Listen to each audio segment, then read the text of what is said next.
computer. Did you hear that, MJ? We are live.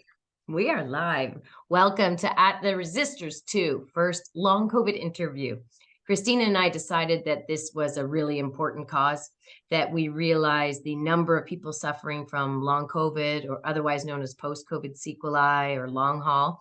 The numbers are increasing exponentially with every COVID infection. And we've been in touch and have heard the voices of so many who have been struggling in a number of ways, a myriad of ways. And we really feel it's important that the general public start to see the human side to those who are suffering from long COVID, that it's not just a number and it's not just this random, oh, it happens to somebody else kind of thing. So our goal of these interviews is to provide those suffering from long COVID an opportunity to share their experience, to share their stories, to help inform the public about long COVID, to encourage people to support those who are suffering from long COVID. It's one thing to advocate for oneself. It's another thing to do it when you are really ill.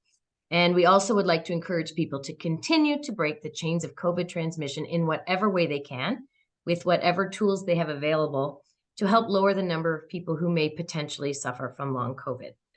We're interviewing a cross-section of long COVID sufferers. We are casting no judgment on how they have found themselves in this position. We're simply providing you a chance to hear from the various people who suffer from long COVID. And just a little note as we head into speaking to our first guest. Nothing discussed here is medical advice. Thank you so much. I would like to take this opportunity to welcome our guest, Tracey, who's here with us today. Hey, Tracey, how you doing? Okay, pretty good day today. Okay. Then this is a good day to talk, right? Yeah. Yep. Just to be clear, I just want to reiterate again, if at any time during this conversation you feel you need a timeout or you've had enough, because I know MJ and I can be a little bit much sometimes.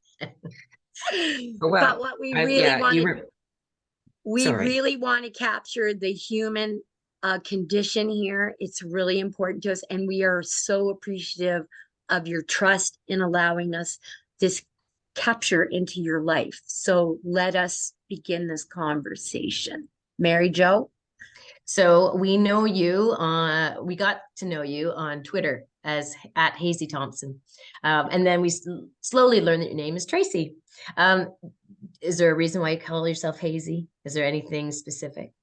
Absolutely none. None whatsoever. People, I think there was just sort of a point in my life when people would just sort of randomly change my name into whatever sort of thing that sounded like that. So there was, Lazy Thompson. And so I don't know where I picked it. And I picked it before all of this happened. So I just okay. Because we know, not everybody's comfortable sharing their real names on Twitter. But we have seen that you have been quite vocal, willing to post videos and things about your experience. Can you tell us a little bit, we can sort of start back at the beginning, maybe when you believe your long COVID began? Yeah, my first symptom was March 15th, 2020.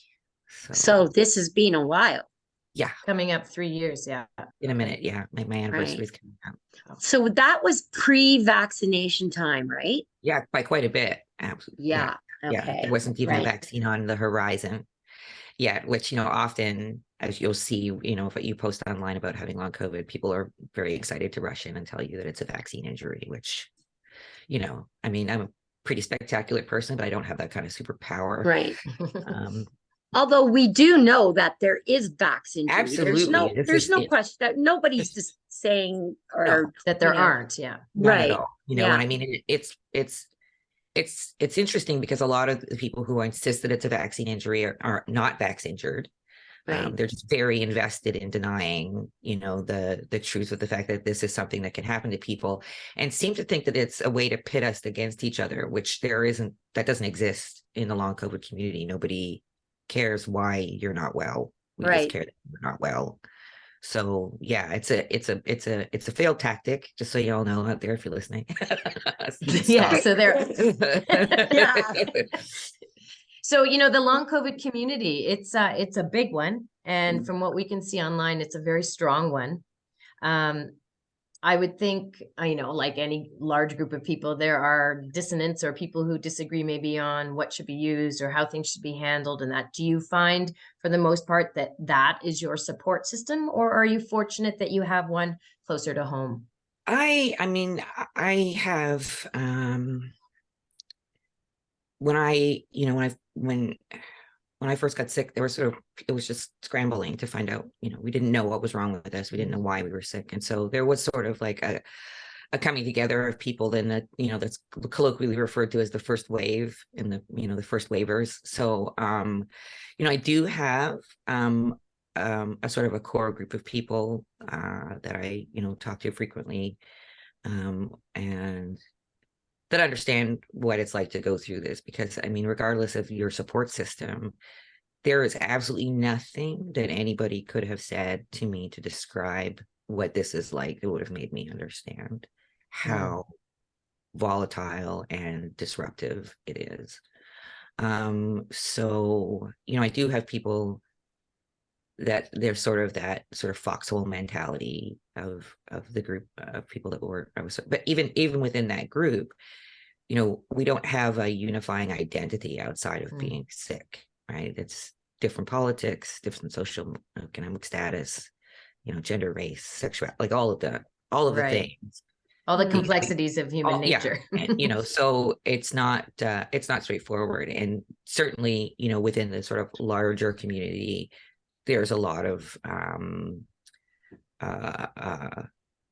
very strongly held beliefs on where this came from, why, what the mechanism is and stuff. So, there is, as with any community, there's going to be differing opinions. Absolutely. Thank you. Tracey, I want to say it politely. I want to ask you, could you just kind of paint a little snippet of your life pre being ill? Like, tell us a little bit about what you did, where you live, how old you are, what that family constellation, if or didn't exist, looked like pre-COVID for you. So I worked as a chef, and that's there's I'm sure there's been enough TV shows now that it was it's an intense job. It's a really physically, mentally taxing job. You got to be sharp, you have to be on your feet, and you got to be able to move and do it for long periods of time. There's a lot of it's not a job where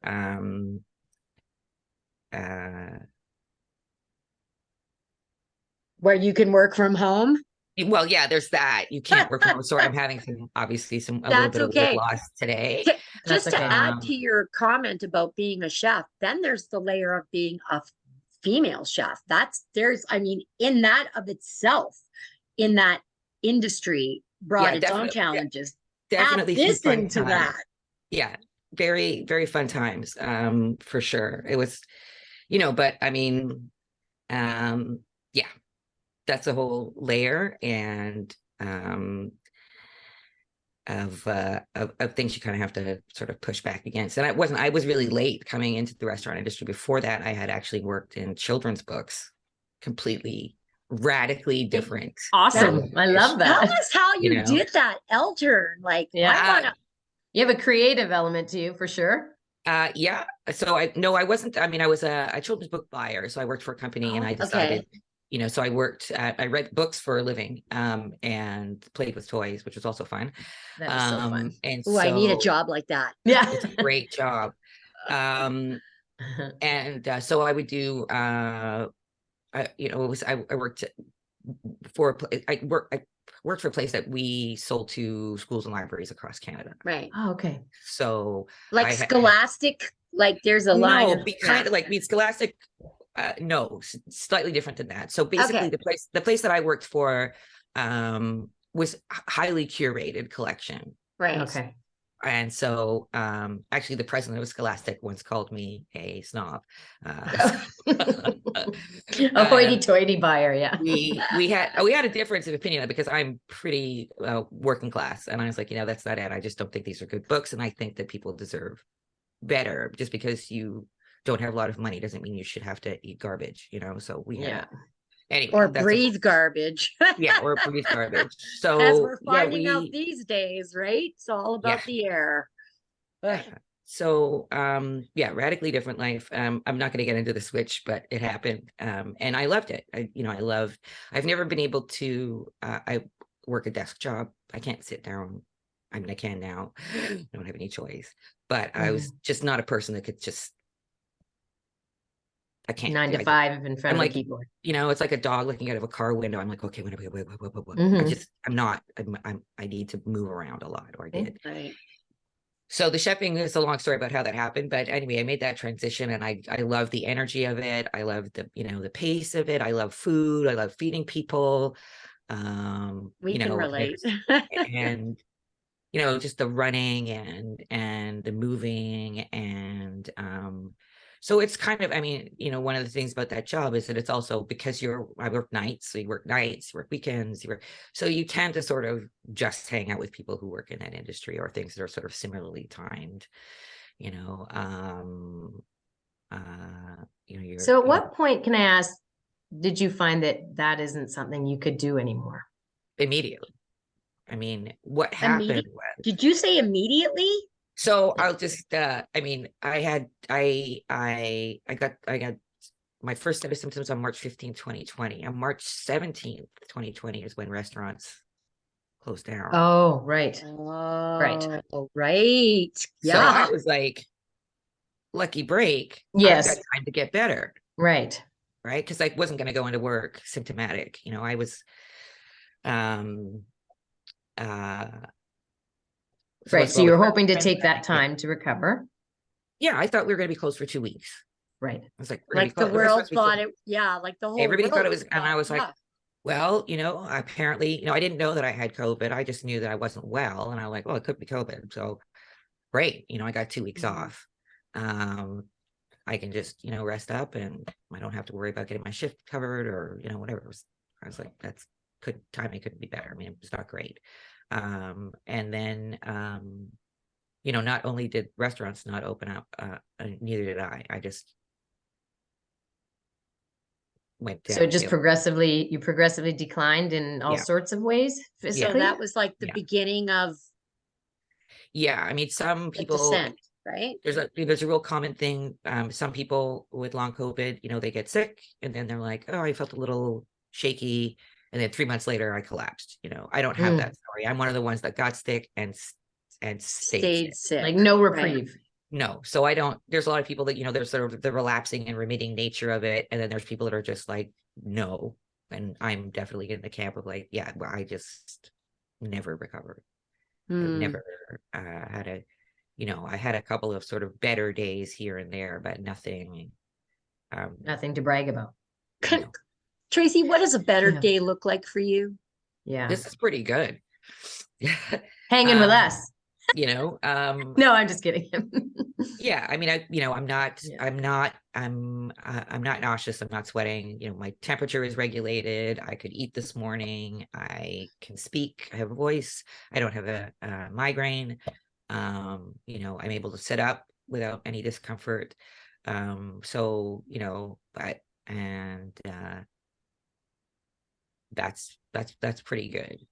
Like a great day is like I could go for a walk around the block, and those are few and far between. And when you obviously the initial acute stage of things and how you knew you weren't feeling great, and then it started to decline, what was the path forward for you in terms of healthcare and anything that doctors were telling you? People don't know very much about it now. I can't imagine what the reactions were there, but what happened to you? Like, where did you go for help, or did you find any initially? No, I didn't. The first thing I did was, call telehealth.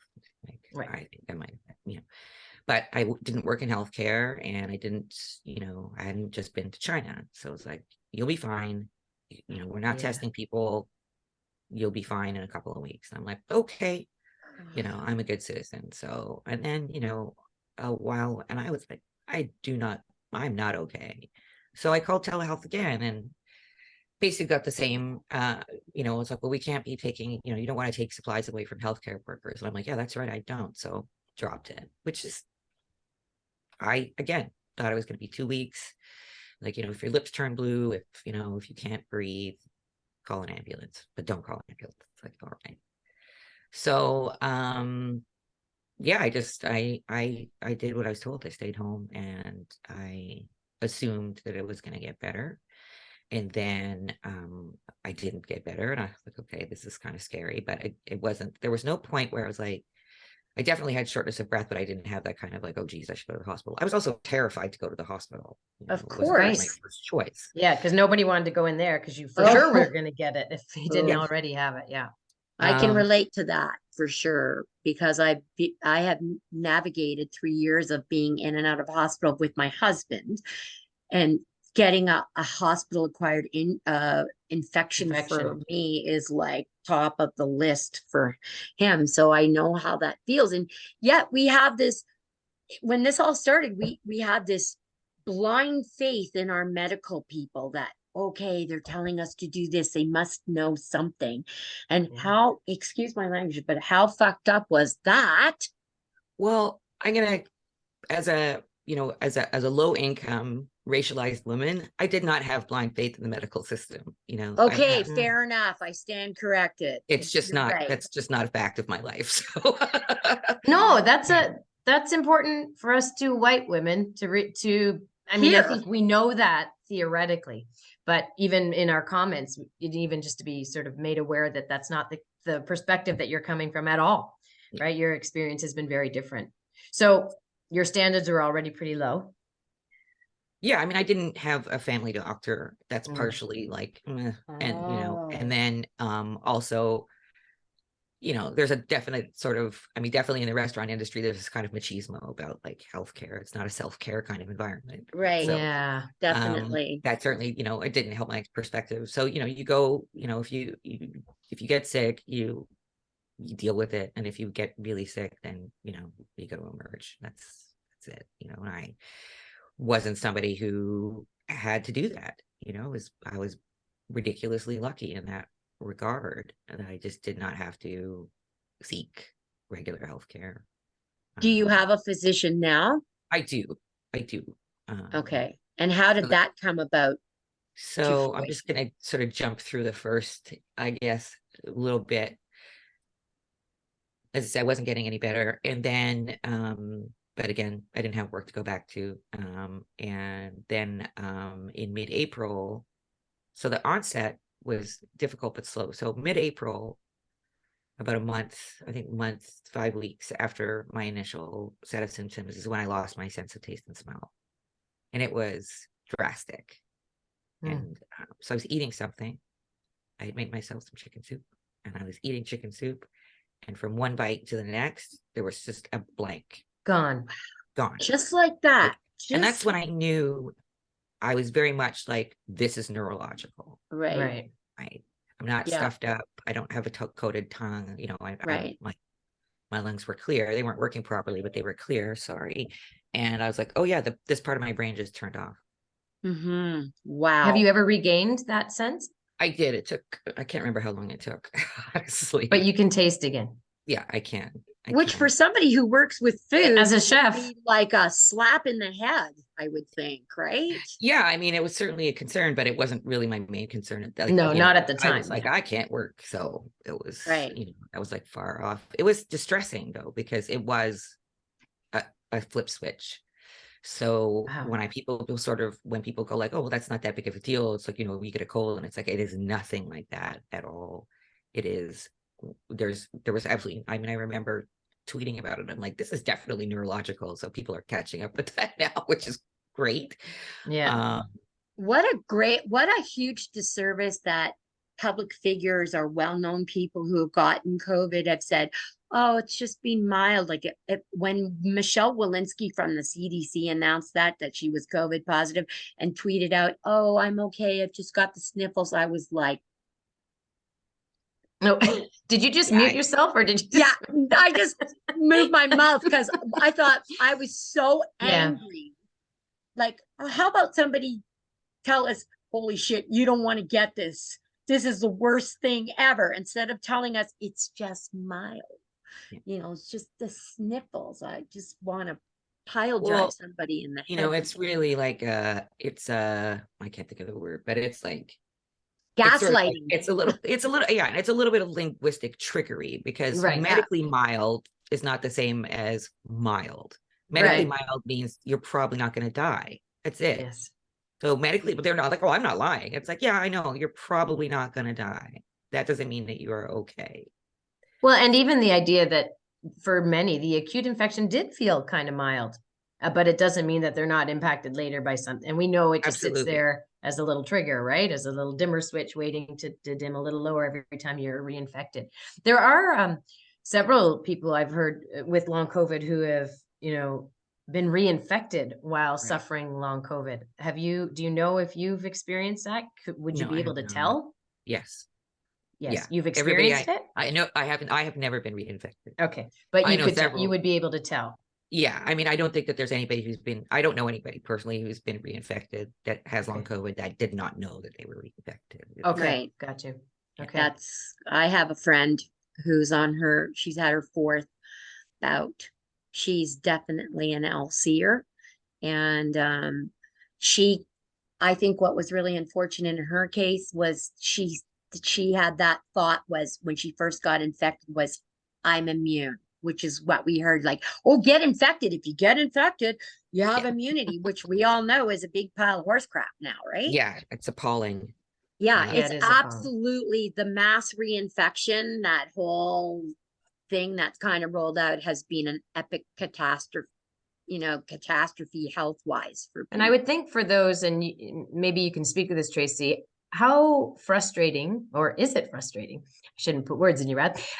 Is it to watch the world just open up like everything's fine? It's I don't even know, frustrating. It's infuriating. It is. It fills you with grief. It's soul crushing for me to see people being led down this path where, not only is it's sort of like, oh, we've got to save the economy, but that's talking about a very specific set of people's economy, not yours, not your families, not your kids. And the way that there's people that I know that are very upset with people for not wearing masks and not doing, basic mitigations and whatever. And I'm not frustrated with individual people who are trying to, keep food on the table and pay their mortgage and whatnot. I am upset with the people in charge, because they're the people that have the power and the access to take care of everybody. So if what you see every day when you're, heading off to work and sending your kids to school is it's mild, each infection will be less dangerous. This is the way to go forward. Once you're vaccinated, you can just do whatever you want. It's bad not to work at an office, and the myriad of really terrible messaging that is coming. Like, how are people supposed to know and do any better? I'm not getting mad at somebody that's like, oh, I went to a restaurant and I can't believe I have COVID. And people are like, what did you expect to happen? It's like, you know what? Not everybody spends their life on Twitter. Like, some people get to go out and do things. So, this is not, and thinking that there's 450 active million users on Twitter and knowing how many people there are in the world. Mm-hmm. Yeah, I think we often speak about, it's easy to be frustrated with the individuals, but it absolutely, look, when the pandemic started, I can understand why leaders all over the place didn't know what was happening. I mean, everybody was learning about this initially as they go. But something you said earlier about with children's books, your selection of children's books, and, I sort of think, speaking of those who deserve better, are people like yourselves now who enough time has passed and enough 65 million people worldwide reported to suffer from long COVID. And that's just the ones who are saying they are. There are so many who don't even know what they have is long COVID, right? Lots don't even know they had COVID in the first place. They just think they're now just ill in their life. So people who deserve better are those of you who have been, either screaming at the top of your lungs or going to your physicians for help and being dismissed, saying it's in your head, or people who don't know enough yet. And I'd be saying to, to your physician, you sort of want to say, I'm not saying this is your physician, but look at, sorry, but it's time now that you educate yourself on this. There's more to this than what you realize. And the fact that it's now on individuals who just happen to be able to follow Twitter, to educate the leaders seems ass backwards to me. What has it been like in terms of, we're speaking about, the economy and things. So for you financially, you're not working.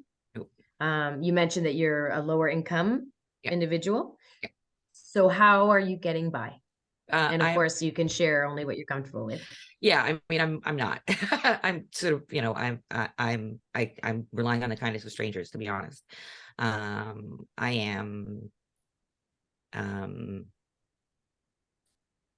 it's been devastating for me, and I'm not the only, I know people who are homeless, people living in tents with long COVID. There is not a lot in the way of support, which is kind of a broader issue. One of the things that I try to talk about when people are saying, oh, I got long COVID, there should be a special fund for people that have long COVID to, be able to survive this, like there was CERB, and there should be something, akin to that for people with long COVID to live on. And so that sort of brings me to a different place where I'm like, there should be our disability supports in general for everybody all the time should be enough to live on. So that if, it's kind of one of those things where there's not, I mean, there's special things about this illness, but there's nothing special about being ill or disabled. That's a really good distinction to make. Thank you for saying that. Right? It's part of the human condition. We're all going to have times, in our life. It's like babies can't do much. No one's saying we should, chuck them out into the street.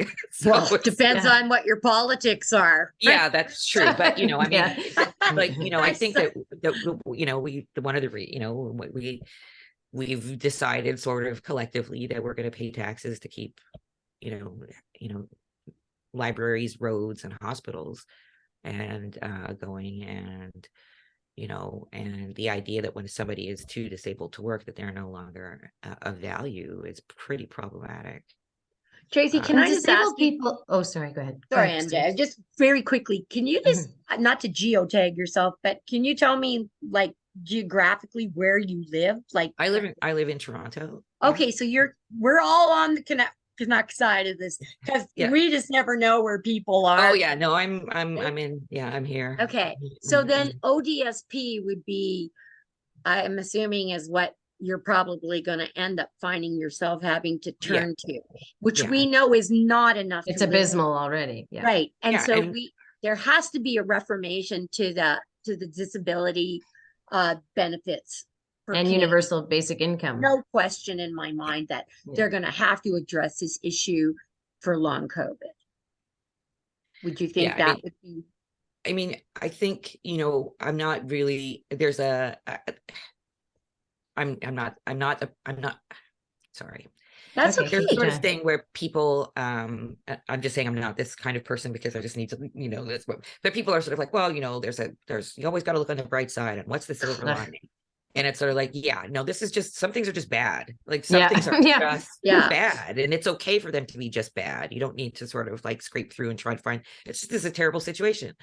It's terrible. I feel terrible. Someone was like, oh, you can't say your life is ruined. That's ableist. And I'm like, well, I don't have a better word for it. I lost my home. I lost my business. I lost my health.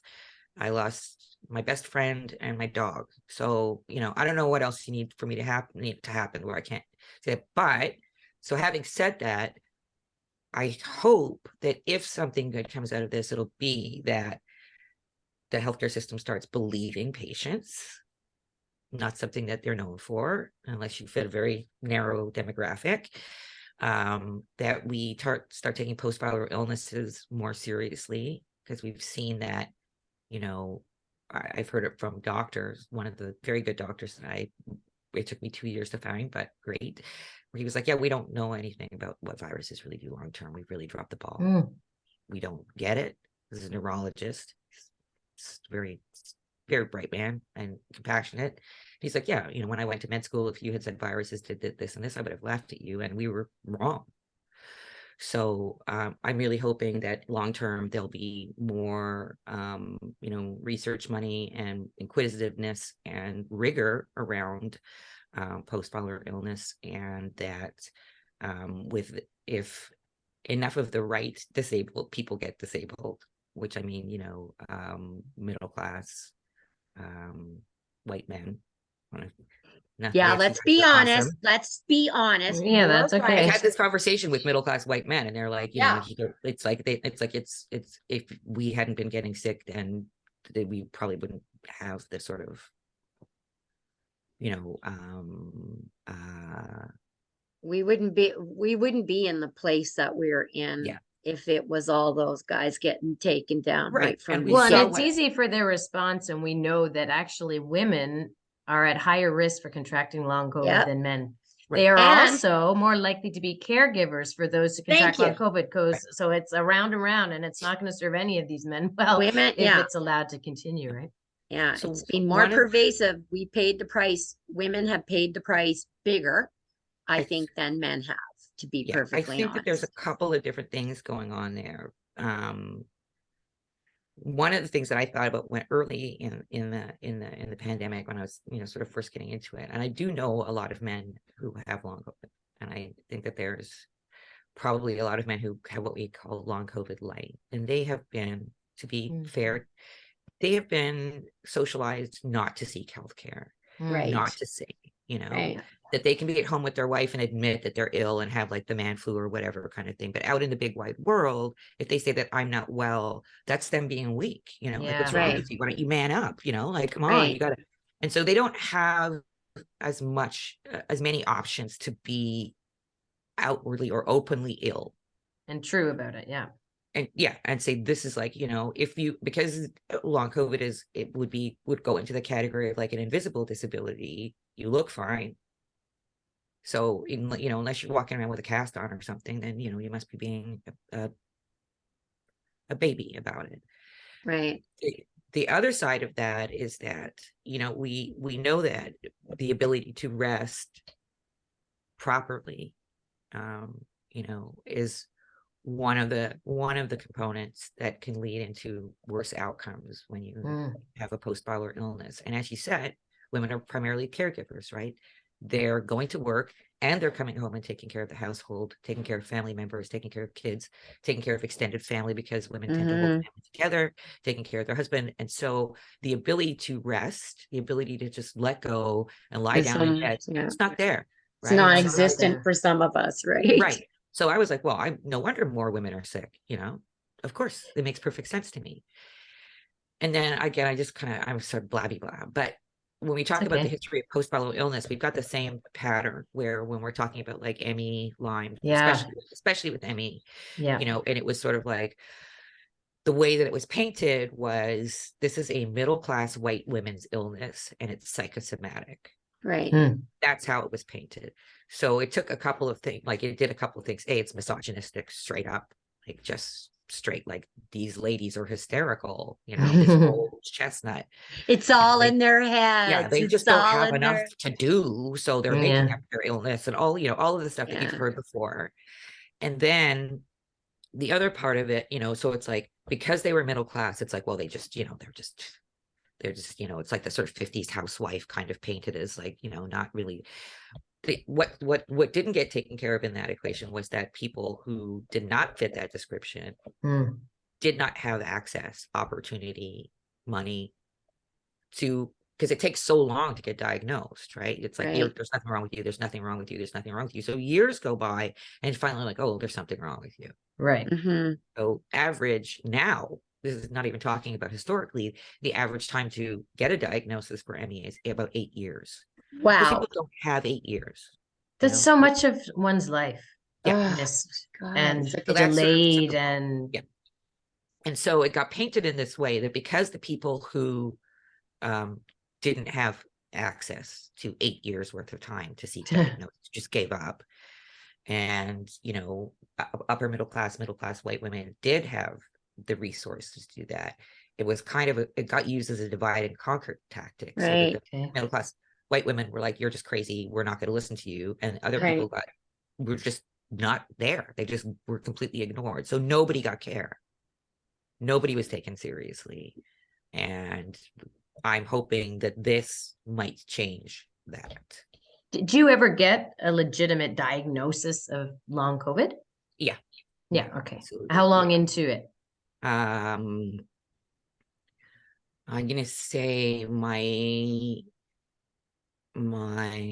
diagnosis, let's see, it was March.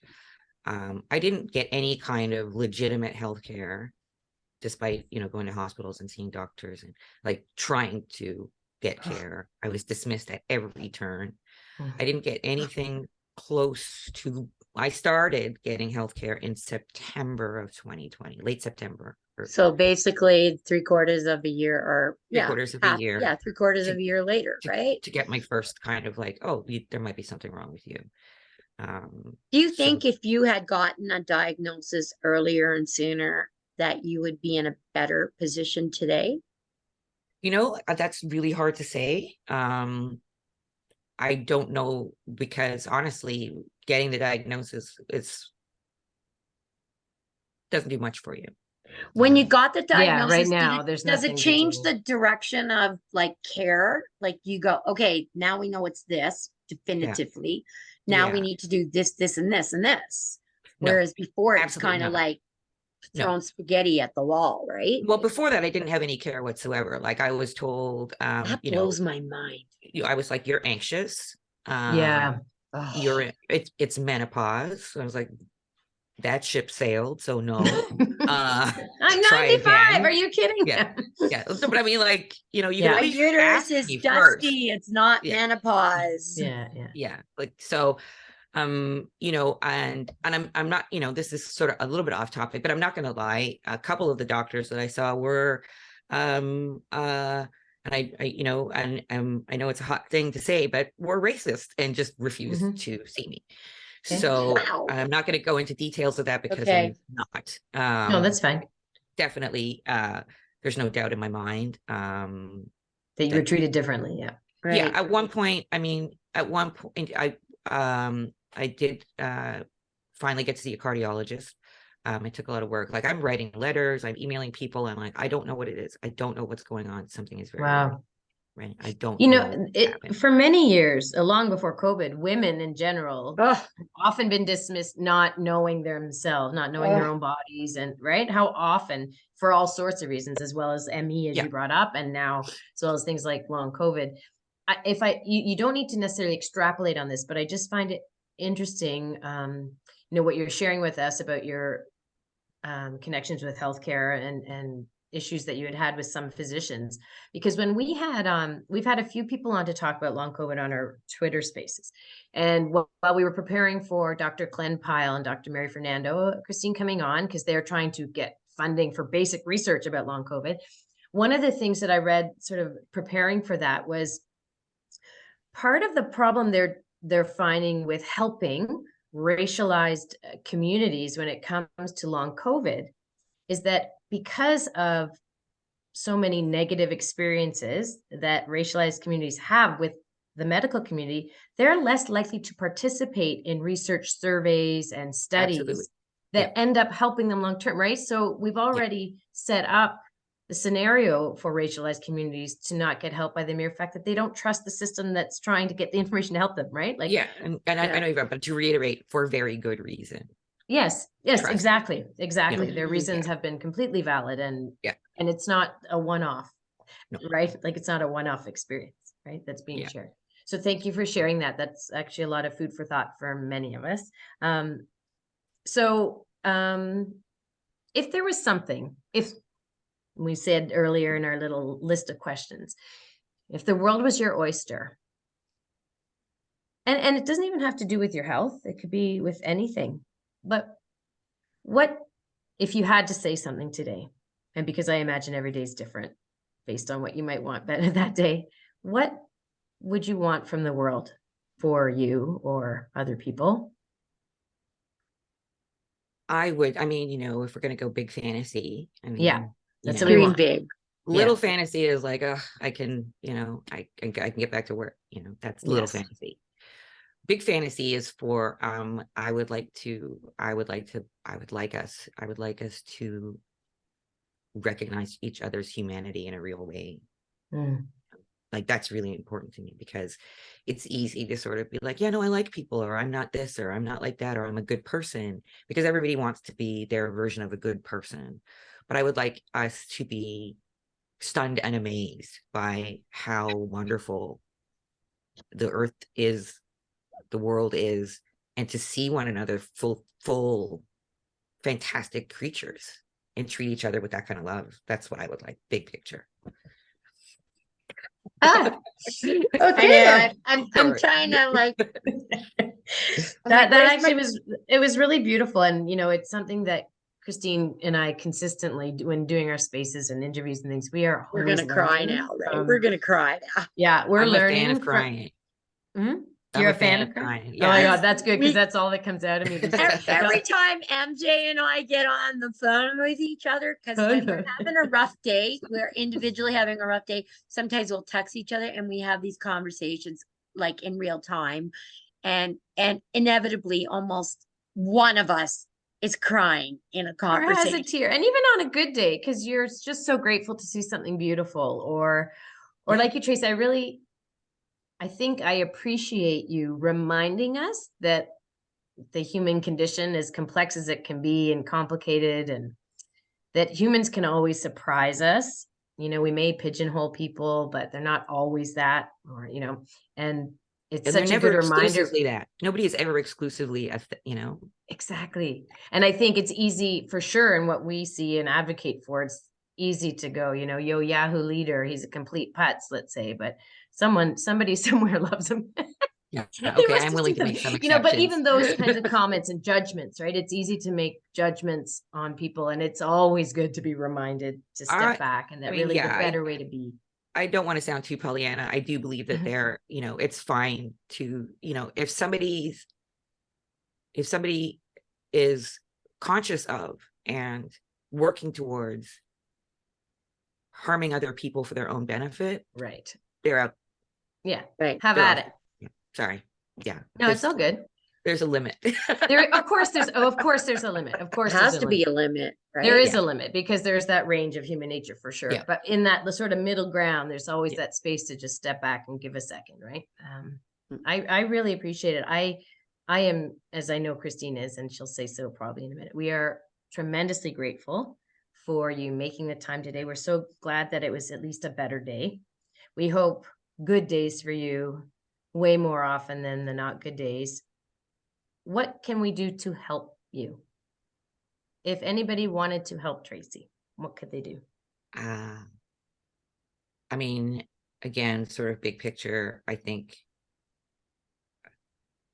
obviously the thing that you're driving at is for people to take this seriously, to do whatever they can to, again, what you say, break the chain of transmission, to use what mitigation is around you that you have available to you, and like, you do whatever you can to keep each other safe, right? Like, anytime you try to keep yourself safe, that's a whole bunch of other people that get to be safe because of that. Now, Tracy, you mentioned a little bit ago that you had been depending upon the kindness of strangers, and I call this mutual aid. That's what I call it. That's what it is. And I'm the one of, and MJ will tell you that when I see people online asking for help, I am often that person who sits down and will go, give me your email and I'll transfer. And I do this, like, do you need some groceries? Do you need something delivered? Whatever.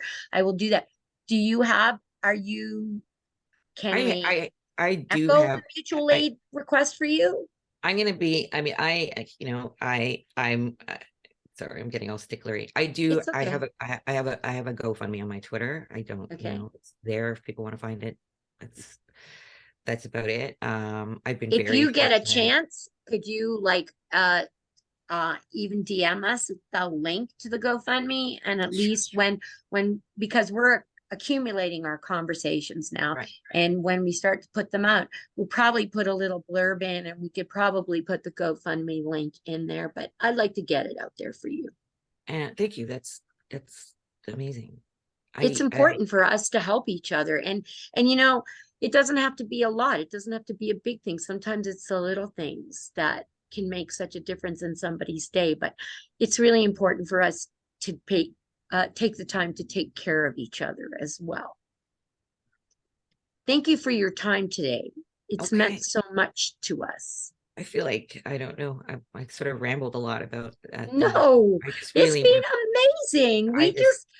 This is all new for us too. And you know what? Every one we do, we'll learn something new, but we get a chance to take a moment to really see you. And I think people who are impacted by long COVID really need to be seen and heard. Sorry, Tracy, you were going to say something there. I just, yeah, I kind of, you know, I've been sort of bedbound and housebound for 3 years. I am sick all the time with all kinds of things. You have cardiac issues, brain issues, body. I can't eat. Like, I just want to impart to people that this is not something you want to go around with. It's not cute.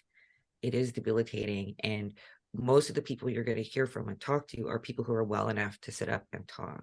So this is like, I'm like, I cannot work. Like I said, my dog has gone to live with other people because I can't take her for a walk. I am disabled and I am sick every day, and I can't read books and I can't listen to music, and I can only watch screens for X number without becoming worse. And I am still part of the middle ground. Like, I'm still moderate severe. There are people who are on feeding tubes. There are people who cannot speak. People who cannot, there are people who can speak, but only when they're lying flat. Like, people who've been in, hospital for months at a time. This is not, my whole thing is like, please don't get this. Yes. Please don't get this. Please don't get this. Do whatever you can not to get this. And then if somebody gets it, to try and be supportive of their journey and hope that it doesn't last too long. But yeah, I was like, I don't think I've talked about the gravity of this, because I know people don't understand, but I have. No, I'm so glad you brought that up. We ended up talking about so many other things sort of around that, but it does matter, the severity and what it can do to you in all sorts of ways, physically, mentally, emotionally. I appreciate you making sure that we got that into the interview. We will consistently try to amplify your messages, as you always see when you're on there. You're always sharing such important information and kindness. We're going to end the recording in just a moment. And then if you want to just stick on for a quick second, we'll say goodbye to you personally. We'd like to thank everybody for listening into the interview. We hope that you have not only gotten to see a little bit about Tracy, but certainly about her experience with long COVID and what she wishes for herself and for others suffering from it, and just for humanity as a whole. I think we could all learn a few lessons from Tracy, and we thank her so much for her time and energy today. Sending you lots of love, Tracy. Thank you both very much. Thank you so much.